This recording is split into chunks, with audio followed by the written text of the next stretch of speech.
ফার্স্টে বাবল ঠিক করতে হবে।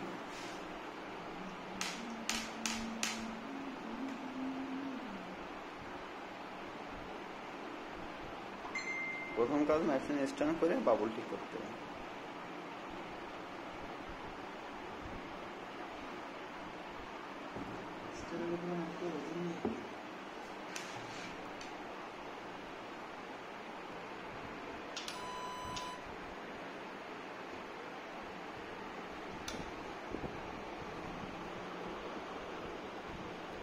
মেশিন অন করলাম, হ্যাঁ, তবে যে function FNC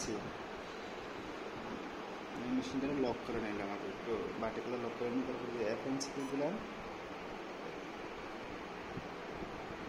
page 1 page 2 escape, ঠিক আছে। পেজ 1 2 দিলেও সমস্যা নাই। আমি প্রথমে জব করার জন্য প্রথমে আমি স্কেপ চাপলাম, স্কেপ চাপার পরে